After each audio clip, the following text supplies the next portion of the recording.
I hope I've updated you on this. I hope you have read my previous video's description where I informed you about the change in my video schedule. Like in the previous video, I actually made a Nike shoe, a web design like of a homepage.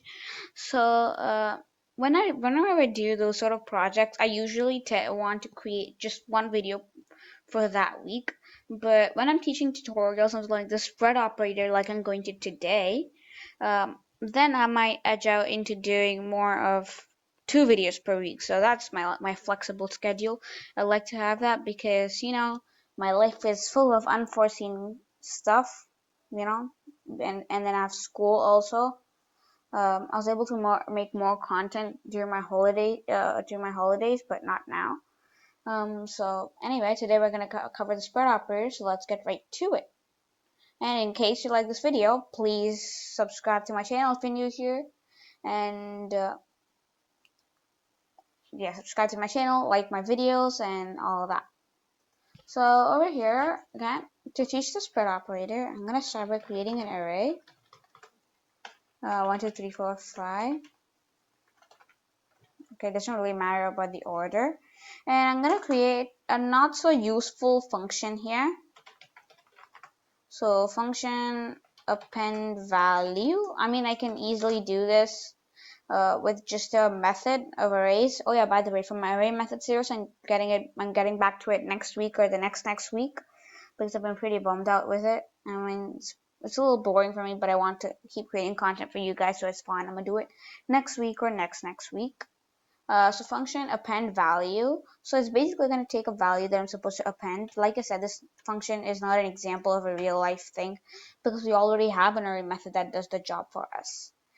So what we can do is, okay, we can do R, yeah, which is the array. So basically, spread operator of R and put in your value. Okay. So what the spread operator basically is because we're redefining the variable here, redefining or updating our variable here, we want to take the previous value of the array thingy, like of the array. We want to take the previous value and append the value right behind the previous value. So that's how it basically works. So I can return my array like this. Whoops. And I can go call my function append value of, say, this random number, go console log array. So and then I can open up my developer tools. Okay, and it says here there's an error, assignment to a constant variable. Oh yeah, we can't reassign a constant variable to a value, so I must use let here. Okay. So now it works. You see this here? It's pretty perfect. This isn't that useful as I actually said, and there's an array method which actually does the job for us. We can basically, I think it's array.push. We can push in any value we want. Something like that. So you can automatically push it with a command. See, this is not a real life example. We don't have to do this. Or say, if you're actually creating, I'm just comment this out. If you're creating a clone of this, let our clone equal to array. So that's what we're going to be doing. And then we can modify our array clone.length supposed to be equal to 3. So we can modify this. And we can console log array clone. So it's basically used for fetching the previous value of a variable if we're actually updating a variable, or if we want to create clones, this is the perfect thing to use. And then you're going to be using this a lot in the React, which is JavaScript framework, and you're going to be using it a lot to update contexts, update states, and reducers and all that. You're probably going to be using it quite a bit there, so this is a really important thing to know.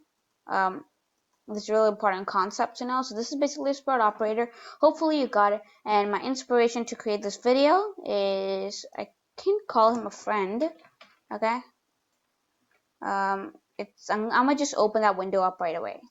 yeah, as I said, my inspiration to create this video was from this. I can call him a friend actually. I've been talking to him. I've been talking to him quite a bit. Uh, so it's this Instagram account visualdjs. So do follow that right now, okay? So he creates these awesome posts where he covers certain topics in JavaScript. So it's pretty nice.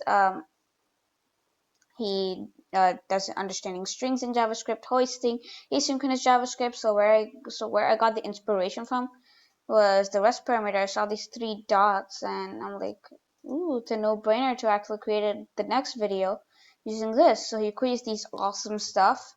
Okay, so please check this out. Okay, follow him. He's at 404 followers, and I'm at 60 at one, I guess. Okay, that's nice. Uh, so yeah, follow my channel as well. It's Coded All. You should be able to find it right away. And I always put my Instagram link in the description. Go follow it right now, okay? And I try to get like um regular posts whenever I upload videos, but sometimes I slack off and I don't post it. For example, my previous video, I guess I forgot to post it. That's bad. And thank you guys for watching, and I'll see you next time. Please don't forget to subscribe, like, and share this video. And thank you. Have a great day.